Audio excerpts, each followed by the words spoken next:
Policewoman will be seen 45 minutes from now so that we may bring you the following special program from ABC News.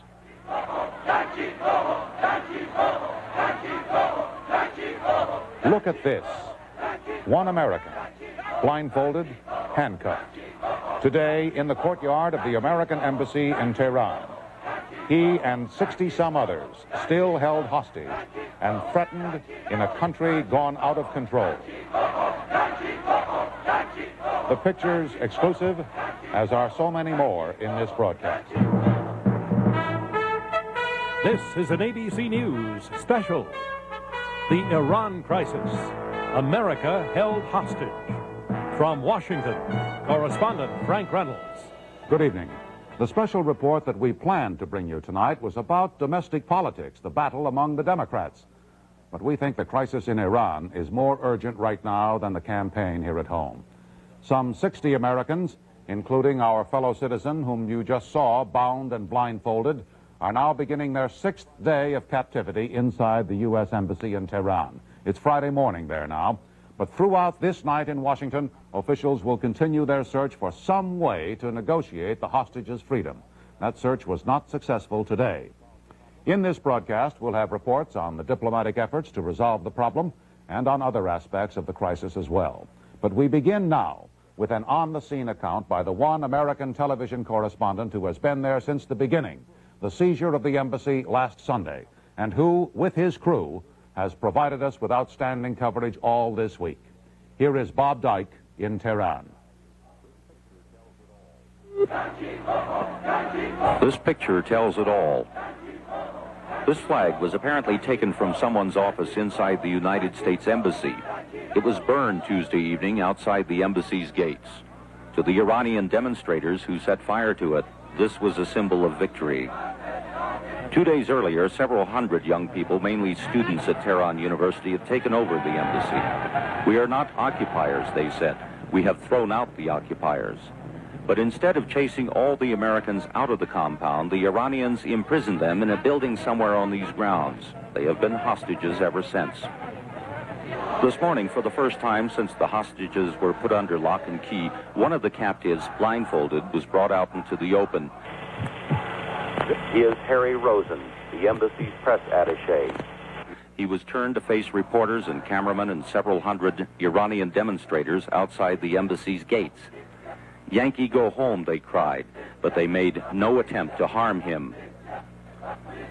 Eventually, he was led back to join the other captives who have been kept out of sight. But this young woman was released a few hours after the embassy was seized Sunday. She worked there as a low-level interpreter. She is an Iranian who spent time studying in the United States, and her name is Fareshta Imami, and she recalls how the embassy fell. You were at the embassy when it was taken over on Sunday. Yes, I was. What happened? About 10:15, a group of demonstrators came in front of the building, in front of the embassy compound, and they walked in. They walked in? They actually walked in. Did anyone try to stop them? No, I don't believe so. Because? They said that they just wanted to stage a sit-in, and they didn't want to harm anyone. They came in front of the chancellery. We saw them through the window. They had a banner saying, "We don't want to harm anyone, we just want to stage a sit-in." How did the people at the embassy react to that, the guards? We were taken on the second floor, maximum security floor, and we were given tear gas masks, and we were told to stay calm. What happened after that? A couple of hours went by and we heard a siren. When I asked one of the Marines what had happened, they said that they had stormed the building. They, meaning the students? The students, yes. They came inside the building. What happened after that? Well, they came behind the door where we were held, and they said, if you all get out, and if you don't resist, we will not harm anyone, and we just want to stage a sit-in, and we just want to ask a couple of questions. So they came in, the Marines opened the door, and they came in, and they took all of us, blindfolded us, tied our hands behind our backs, and they took us. Did any of you try to resist? No, none of us. Were any shots fired during the takeover? No, just tear gas canisters. Were any of the students armed? No, none of them were armed. A couple of them had sticks. Were there any fights? No, no scuffles, no fights. No scuffles between the U.S. Embassy personnel? No, everything was calm. It was another small victory for the activists who are fully backed by their country's supreme ruler, the Ayatollah Khomeini. It seems the Iranian students have the initiative. The next move is evidently up to the United States. Ever since the Shah fled the country last January, there has been a persistent belief in many quarters here in Iran that the United States government was not only in deep sympathy with the deposed ruler and his family, but plotting to restore him to power here, to bring back the Pahlavi dynasty in the imperial court. America's investment here was considerable before the Shah's downfall. Billions of dollars spent, much of it for defense. Iran's Army and Air Force, equipped with the latest sophisticated military hardware, including Phoenix missiles and F-14s, was considered vital to Western security. Iran is bordered in the north by the Soviet Union, and American monitoring stations were deployed along the frontier. Despite the embassy takeover, with relations between the two countries never worse than now, Iran's oil pipelines to the U.S. are still open. For how long is for the Ayatollah to say. His followers today at the U.S. Embassy held another news conference, this time to release copies of what the Iranian activists claim are secret United States government documents. If they are genuine, and they look genuine, it would seem that the State Department was deeply worried that Iranians might misinterpret the Shah's admittance to the United States as a move towards restoring him to the peacock throne. This communique, dated last August, says every attempt should be made by embassy officials here in Tehran to convince Iranians that the State Department was resisting efforts to allow the Shah into America, and says we should make no move towards admitting the Shah until we have obtained and tested a new and substantially more effective guard force for the embassy. Bob Dyke, ABC News, Tehran. Thank you, Bob. We'll be back to you later in this broadcast. The United States is in this fix because the former Shah of Iran is suffering from cancer and is receiving needed treatment in this country. But that explanation, that justification for his presence here is not accepted by the Iranians, who have always suspected the United States was the Shah's ultimate destination. Here's a report from Barry Dunsmore. February. The Iranian mobs have driven the Shah out, and the question of where he goes becomes an important factor in U.S. policy toward Iran. Initially, it's assumed he will come to the U.S. President Carter even says so publicly. However, it soon becomes evident that the Shah will be an unwanted guest. March, and the Shah is in Morocco. The administration is looking for an emissary to ask the Shah not to come to the U.S. because of the delicate state of relations between Washington and the new regime in Tehran. David Rockefeller and Henry Kissinger are approached. Both angrily refuse, and instead, Kissinger begins a strong campaign to get the Shah into this country. April, Kissinger meets privately with Secretary Vance and also talks to the president. In each case, his message is, a man who for 37 years was a friend of the United States should not be treated like a Flying Dutchman who cannot find a port of call. At this point, Kissinger turns south. He is in direct contact with Mexican President López Portillo. Without too much persuasion, the Mexicans agree to give the Shah a visa. July, Richard Nixon joins the campaign to admit the Shah. He visits him in Mexico and makes the point that this is no way to treat our friends. September, and the administration is still holding firm. Vance makes the point stronger than he's ever made it. Admitting the Shah may seem right, but I do not think it would be in our national interest to do so. He adds, we have had to take into account the possible dangers to American people. He clearly has the embassy compound in mind. Early October, the Shah is ill, and Rockefeller is contacted. He recommends a New York specialist, Dr. Benjamin Keene. Keene goes to Mexico. He finds the Shah very ill and learns of his long bout with a form of cancer. Keene recommends to the State Department that the Shah be brought to New York for treatment, but the department is skeptical. Keene is labeled a Kissinger-Rockefeller doctor. This infuriates Rockefeller, who gets on the phone to protest this absurdity. Finally, State Department doctors review Keene's examination and agree the Shah is very ill. Late October, top officials contemplate the next step. The State Department's number 3, David Newsom, who was the top man on Iran, argues that admitting the Shah, even under these circumstances, could be dangerous. However, the president decides the Shah should be let in.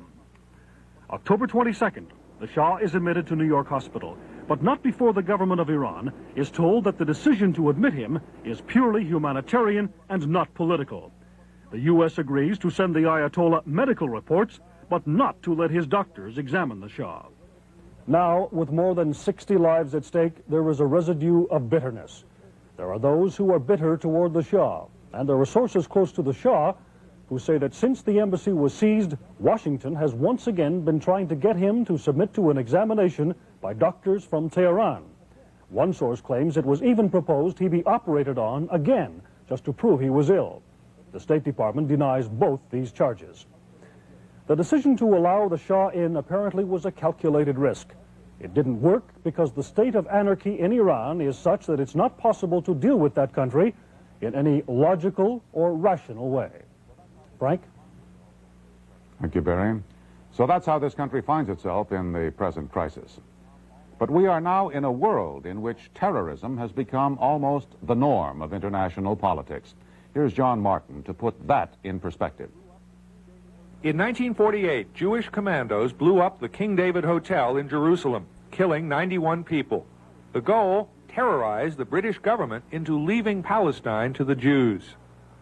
30 years later, South Moluccans living in Holland commandeered trains and took over a school and held passengers and students hostage for days and weeks. The goal? Terrorize the Dutch government into pressuring the Indonesian government for a homeland for the Moluccans. The Israelis succeeded. The South Moluccans have not. And in those 3 decades, the world has grown wary and fearful of terrorism. Now it is wondering if the Iranian student takeover represents a new form of terrorism.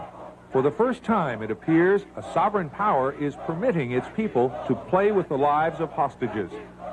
Most other terrorist maneuvers have come from small groups acting without government approval. The Red Brigades in Italy, shooting and kidnapping and murdering for a cause. The Japanese Red Army faction, hijacking an airplane and trying to terrorize its government into action.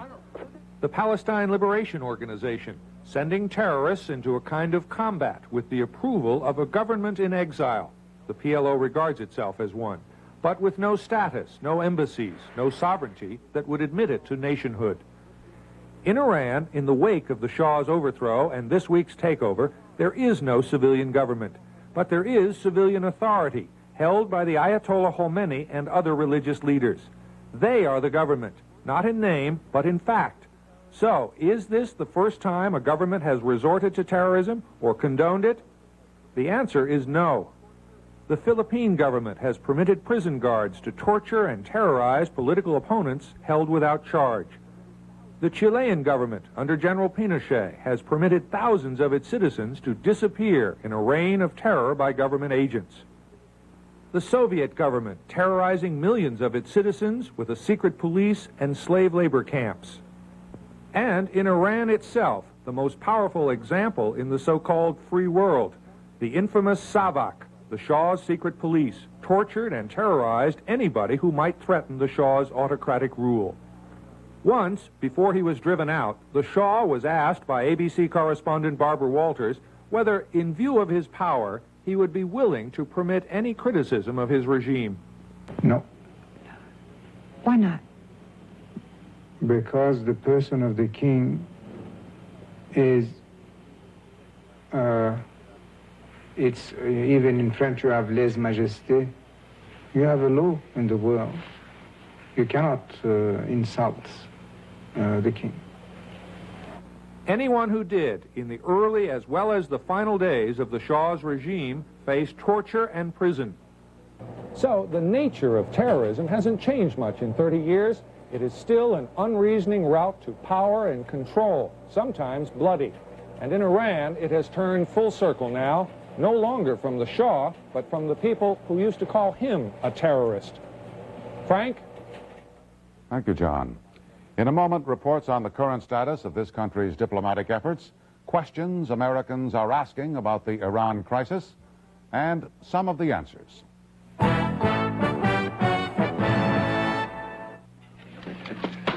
Oscar, my book. Relax, Michael. Nothing broke. He's just edgy. The doctor says it's too much caffeine. Oh, why don't you drink Sanka brand, decaffeinated coffee? I only like real coffee. Sanka-Bran is real coffee. Taste it. It's terrific. I see you're drinking Sanka-Bran. Yep, now the only one around here who barks is Oscar. Sanka-Bran, the coffee that lets you be your best.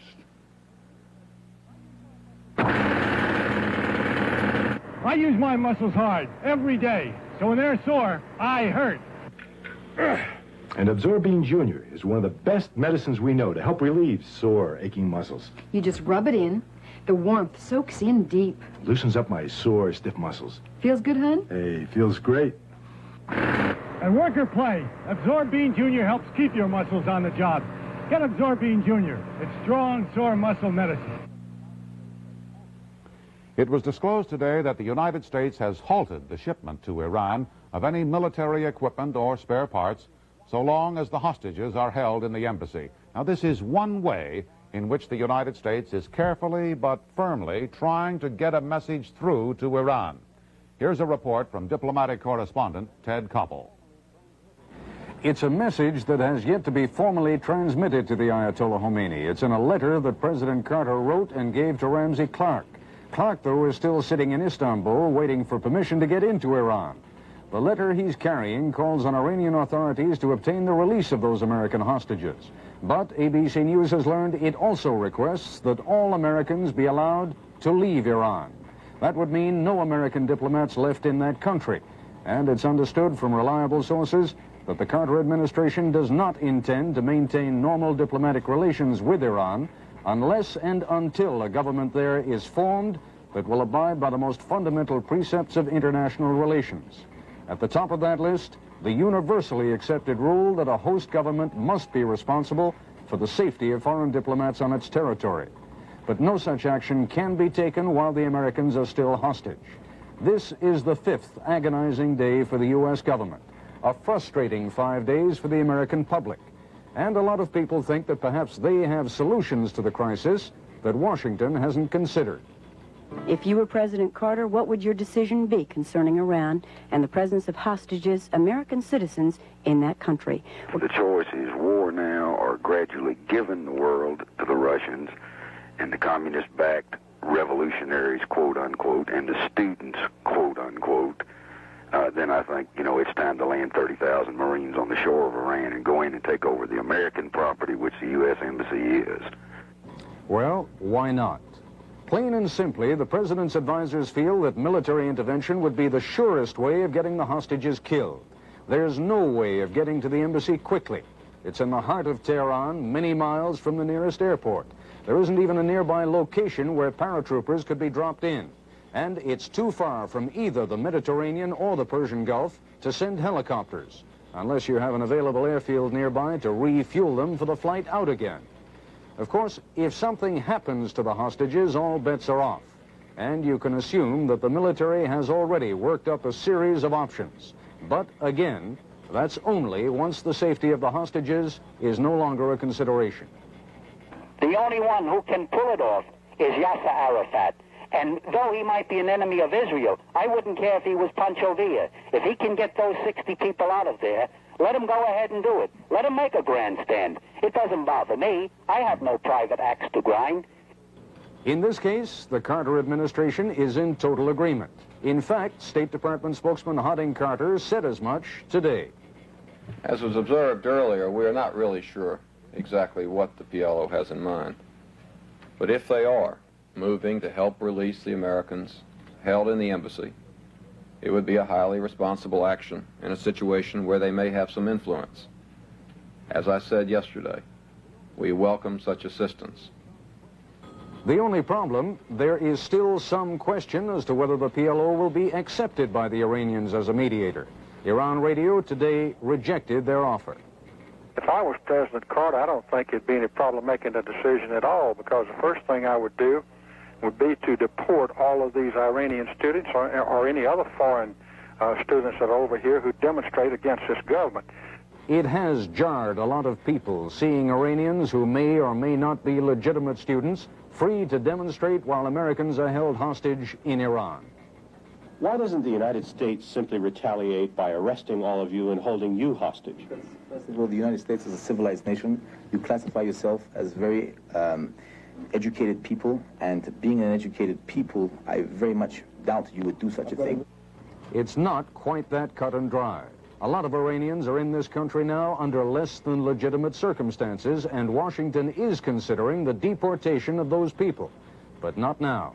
Again, the concern is for the hostages. The main objective, to do nothing that might lead to reprisals against the men and women being held in Iran. And also, while it might make some people feel good to kick those Iranian demonstrators out of the country, it wouldn't do a thing toward gaining the release of the hostages. I, for one, would be willing to pay $4 a gallon of gas if we got the oil in the spot market and instead of from Iran. Well, you won't hear any argument from the administration. But if that represents a majority view, it's not being communicated to Congress or the White House or in public opinion polls. If Americans were willing to pay the world spot market price, gas lines would be a thing of the past, with or without Iranian oil. It might not be $4 a gallon, but pretty close to $3, and a lot more conservation and a real energy program.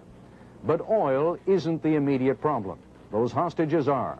And every option that the U.S. government is reviewing these days puts that consideration at the top of the list.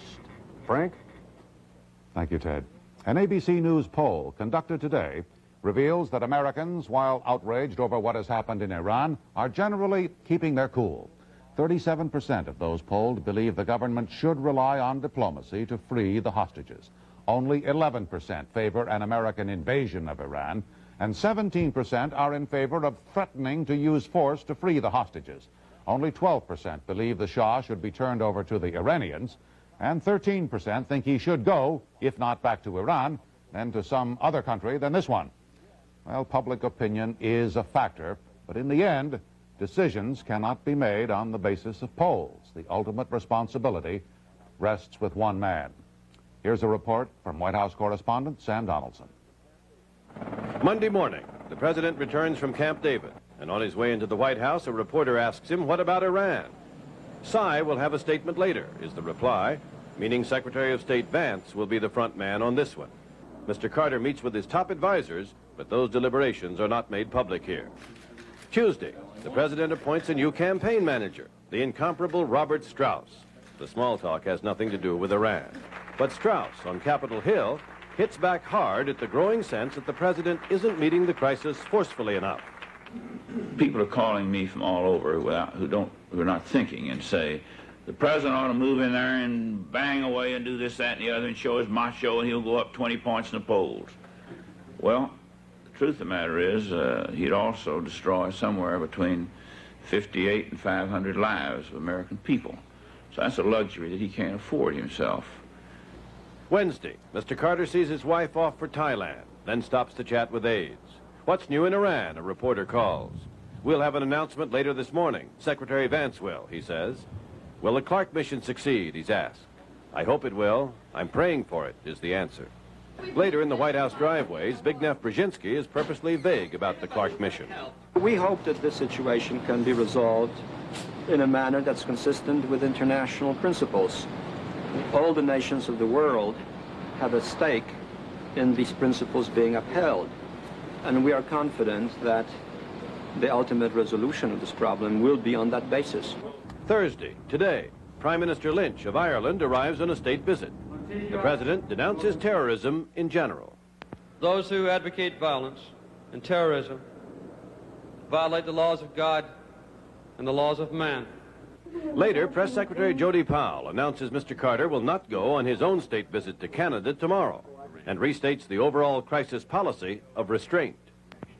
I think we have made it clear that we are pursuing a policy of quiet and firm diplomacy and that military action is not being considered. How long can this go on, however? I don't think it's appropriate to be setting deadlines. And at tonight's state dinner for Irish Prime Minister Lynch, Mr. Carter touches on the subject, but only in a glancing way. A little earlier this evening, I had to cancel my long-planned trip to Canada because Americans are suffering from international terrorism and being held against their will And my responsibility is to protect the lives of Americans in foreign countries and here at home. As you have seen, the president has personally avoided discussing this crisis in public. Presidents do avoid discussing bad news when they can. But it would be unfair to say that that was the main reason for the president's silence. It is felt here that any discussion by Mr. Carter of a situation so tense might only add to the difficulty of convincing the Ayatollah and his students that reason and sanity should prevail. There'll be plenty of time to either applaud or condemn the outcome when it's over. But for now, Mr. Carter feels that the best way he can earn his pay is to do it in private. Sam Donaldson, ABC News, the White House. This is Britt Hume. Beyond concern for the hostages, there is tremendous outrage and frustration here on Capitol Hill. Privately, many members talk of retaliation. And while the Senate has remained almost silent on Iran, the anger has boiled over in some speeches on the House floor. I have suggested to the White House that the United States immediately incarcerate the representatives of the Iranian government serving at their nation's embassy here in Washington and anywhere else in the United States, and that these Iranians not be released until all Americans in Iran are returned safely to the United States or to their duties in Iran. It is time to give the Khomeinis of this world the message that the U.S. is through backing away and apologizing. And let the nonsense from the Ayatollah Khamenei and his underlings be very, very clear. That America will not cower because of Iranian oil, and the only thing we will negotiate is that our people be set free. Congressional leaders and administration officials have repeatedly urged congressmen to cool it, an appeal strongly renewed today in this mass briefing for House members by Undersecretary of State Warren Christopher.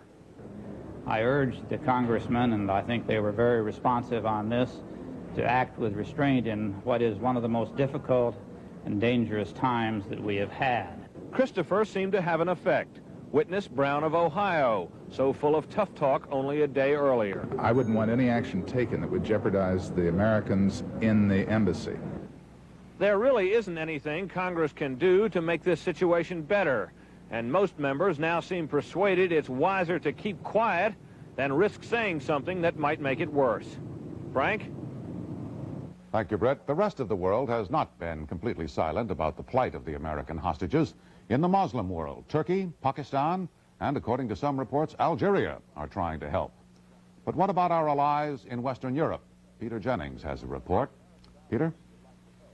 There is no question that America's allies would like to help, and many are trying. The trouble is, like the United States, most of them have either poor or tenuous relations with Ayatollah Khomeini. Germany's an example. The Germans offered to help, but are handicapped by the fact that the Shah has business interests in Germany, and the German government is nervous about the safety of its own nationals.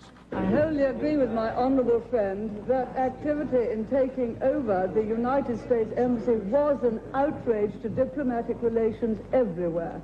We're naturally very pleased that our embassy was only subject to it for a short time, but we will do anything we can to help the United States achieve justice. Admirable sentiments from the British Prime Minister Margaret Thatcher. But the British Embassy has been under siege as well, albeit briefly, and the British Foreign Office has the same problem as the State Department. Exactly with whom do you deal?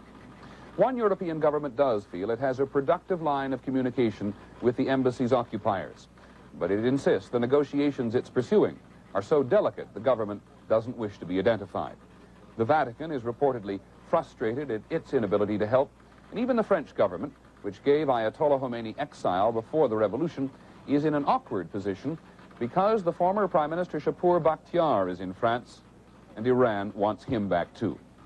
It is important to note that while Ayatollah Khomeini has more influence than any other individual in Iran, while he has expressed his support for the embassy occupiers, events in the past have sometimes shown he's not in control of everyone all the time. Frank? Thank you, Peter. In addition to the Americans in the embassy compound, Iran holds another hostage, energy, in the form of oil. That story in a moment. Daddy, don't my brownies smell good? Oh, sorry, darling. Nothing can penetrate this stuffy nose. This can. Hall's Mentholyptus? Uh-huh, with vapor action. Hall's vapor action has the power to penetrate deep into clogged nasal passages to help your stuffy nose feel clearer, while Hall's soothes your throat to help your cough. Hey, vapor action really did penetrate. I saved you a brownie, Daddy. When you need penetrating relief, get Hall's Vapor Action. Where will you be when your mouthwash stops working? The new neighbors. Bad breath, honey.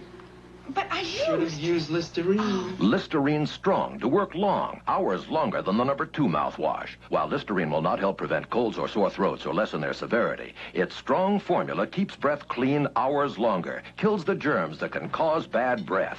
We're going to like it here. Listerine Antiseptic works hours longer. Wake up to the secret of Night of Olay. Good morning. You know, a good night's sleep is one of my best beauty secrets. This is another, Night of Olay, an incredible night cream that eases dryness while you sleep. So light and non-greasy, even your husband won't know it's there until you wake up with softer, smoother, younger-looking skin. Night of Olay. Wake up to the secret of younger-looking skin. Mrs. Jakes, so glad you could give me a day. Start early, finish early, and I don't do toilets. You don't do toilets? Not every time. I keep a shower in the bowl. A shower in the toilet bowl? New Be Fresh. Watch. Be Fresh makes Everflush a deodorizing shower. Even has detergents to fight bowl ring buildup. Nice fresh scent. That's New Be Fresh. It's the shower for the bowl. WNGE Channel 2, Nashville. We have heard already that Iranian oil is important to us. Certainly not as important as American lives, but still a matter for concern. We have two reports tonight on the oil factor. First, Bill Zimmerman. There are only sporadic and sometimes conflicting reports from Iran regarding the oil situation. There have been some apparently minor interruptions. And while the country's present oil minister says shipments to the West have not been cut, he emphasizes they can and will be if the Ayatollah Khomeini gives the word. With that in mind, executives from 10 major oil companies came to a meeting today with Energy Secretary Charles Duncan and other government officials. They discussed, among other things, what to do if there's a major interruption in the Iranian oil flow to the United States. We have no confirmed reports at this time that there have been any such interruptions. But in view of the very tight balance between supply and demand throughout the world, we feel it prudent to have contingency planning. If Iran should decide to use its oil weapon, it has three basic options. It could stop production entirely, take its 3 million barrels a day off the world market. That would seem an unlikely choice, since the oil revenue supports Iran's economy. A second option, continue its present production level while embargoing shipments to the United States. That would seem an ineffective choice. The U.S. could simply buy the oil from a third party. Or Iran could combine an embargo on American shipments with a production cut of 700,000 barrels a day, the amount the U.S. now buys there. That eventually would hurt. Those 700,000 barrels a day represent 4% of the oil this country uses. It would take some time for the physical effects to be felt here. The pipeline is several weeks long. But the psychological effect would be immediate, sending shivers through an already jittery international spot market, as Greg Dobbs reports. If Iranian oil stops flowing to the U.S., it will quite possibly be sold here at the port of Rotterdam, Holland. And for Iran, why not? Rotterdam is, after all, the world's biggest oil auction, the so-called spot market. The biggest buyers are those who most need and can most afford it, West Germany and Japan. Just this week, through dealers here, Iranian oil has been priced at about $47 a barrel, twice the world price, twice what Iran's been getting from the United States. There is, though, the chance that additional Iranian oil won't be coming here. According to a top oil analyst, Iran may already be making as much money as it now needs. It may make sense for them just to leave it in the ground. After all, the price is going to go up in the long term, and probably the best investment, assuming you can make ends meet. It makes a lot of sense to leave it in the ground. And this, I think, is one of the biggest fears that the consuming West has. For the consuming West, Rotterdam is the place to watch. It's become a pace setter for world oil prices, and so any Iranian action against the United States must send those prices up. Frank? Thank you, Greg. There is one group in this country for whom the question of what happens next in Iran is of immediate concern, the families of the American hostages. James Walker has been following their ordeal. I'm very proud of him. I'm very proud of that young man. That young man is a Marine Corps sergeant held prisoner at the U.S. Embassy in Tehran. His first name is Jimmy. To protect him from threats, we won't tell you his last name. His parents and the relatives and friends of all the Americans held hostage have spent an agonizing 5 days waiting. Listen to them. The not knowing, oh, they'll tell you they're all right and this and that, but the not knowing is just terrible. He believes in the Marines. He believes in the country. I mean, there's, I don't know what you call it, whether it's patriotic or, I mean, that sounds like a dirty word anymore, but he was, I mean, he believed in it. And so he still does? Still does. This is one pain I'll never get over. The agony is unbearable. And now I understand how all those women that their husbands were captured and all that felt. And just think of them going through years of this. I don't know how they put up with it, because these past 3 days have been sheer agony for me and my husband and my children. They're in a very difficult spot. It's hard to say what to do. They're not the type of person to be able to predict their actions very well, so I think they're in a very difficult position. They're very much so. I wouldn't want to be in our government's place right now. Do you think the government should turn the Shah over to the Iranian government? Absolutely not. If we did that, then any other little country or branch of radicals could pull the same kind of blackmail garbage on us, and that's all it is garbage. Right now, I just feel that it's very, very, very depressing and very tense. Do you think the United States should turn the Shah back over to the Iranian government? No, I don't feel that that is that anything that we should even consider. In my own estimation, and I don't know whether the State Department would want me to talk this way or not, in my estimation, the Shah should voluntarily go back to Mexico. I don't know. I wouldn't want to risk of a war or more killing, but they should do something. Right now, I really don't know. I don't know if they should send him back. Really, I feel like they should, but yet he's also a human being. So I really don't know. It's very hard, but I want my son home. I want him back, and I want him alive. And I'm sure the rest do too. So the anguish and the waiting go on. Frank? Thank you, James. Well, despite the government's determination to deal with the Iranian situation cautiously and calmly, it's clear that many Americans are angry. And some of them have taken that anger into the streets. Here's Ann Garrels. In Houston, people have taken to the streets, protesting against Khomeini and his Iranian supporters who work and study in the area. Over 1,500 demonstrators marched on the Iranian consulate in downtown Houston, telling Iranians to go home. They burned Iranian flags and signed petitions. One Iranian couple who declared their support for the Ayatollah barely escaped the crowd's outrage. Firemen at Engine Company 58 in New York City are frustrated by the current stalemate, and some say they would go to Iran if it would help. If it means going over there, we'll go over there. Whatever we can do. So something's got to be done. If it has to be done, it has to be done, and that's it.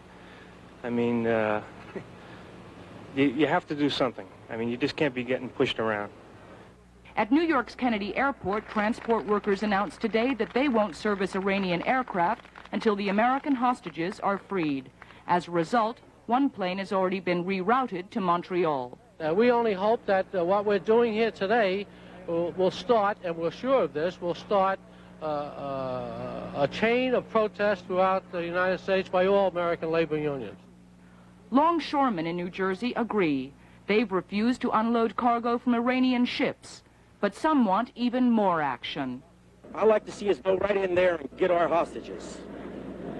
If it means a quarter more a gallon for gasoline, I'm willing to pay, and I think all the rest of the people are.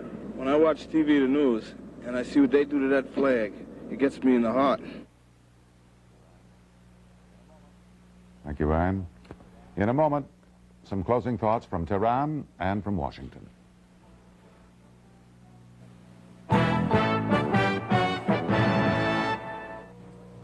Chrysler is building good cars, the right kind of cars, and we don't want inflation to stop anyone from buying them. We want you to see and compare the 1980 Chryslers and Plymouths, so we're making a special introductory offer to our next 100,000 buyers. Get a $300 check direct from Chrysler right now when you buy one of these 1980 Chryslers or Plymouths. Now, $300 won't convince anyone to buy a car they don't want, but it may convince a lot of people to compare our products, and that's all we're asking. How long can you keep it clean? My hair? You'd be surprised. How long can you keep it clean? I love my hair. It's so full. How long can you keep it clean with new Agree shampoo? Unlike some shampoos, Agree has no greasy-feeling additives. It helps stop the greasies so hair stays clean longer. How long can you? Look, no greasies. How long can you? It's so shiny. I love it. How long can you keep it clean with new Agree shampoo? Finally, tonight here in Tehran, as an American, you feel uncomfortable here, knowing that if you get into trouble or somehow run afoul of the law or the revolutionary committees, that there is no United States embassy to appeal to. Also, there is no government to appeal to since the resignation of Provisional Prime Minister Mehdi Bazargan. Many Americans here in this capital are nervous. They have gone into hiding, we understand. Many are staying away from their homes and offices. Others are planning to leave Iran for good. It's sad that it had to happen this way. The United States Embassy is still very much in the hands of the young students, and no one knows how that story will end. Frank? Thank you, Bob. And thank you, too, for a week of sensitive and very courageous reporting. True, we do not know how the story will end, and anxiety grows, naturally, with every passing hour. On the other hand, so does hope. And we close tonight with this reminder of responsibility given us today by Kenneth Blakely, the president of the American Foreign Service Association. Blakely appealed to all Americans to be prudent in their actions and public remarks because, quote, of the precarious condition in which our colleagues find themselves, end quote. Prudence, patience, words that may not stir the blood, but may keep it from being spilled. This is Frank Reynolds for ABC News. Good night from Washington.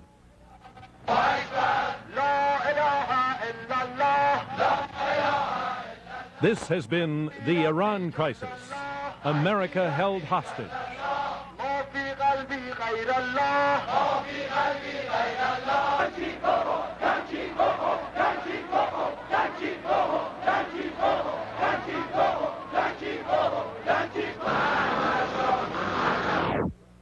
Watch ABC's Good Morning America for the latest developments in the ongoing exclusive reports from Iran. From ABC News correspondent Bob Dyke, David Hartman and Steve Bell will bring you up to date on all the overnight changes in the crisis in Iran on Friday's Good Morning America. All-Star Family Feud tomorrow.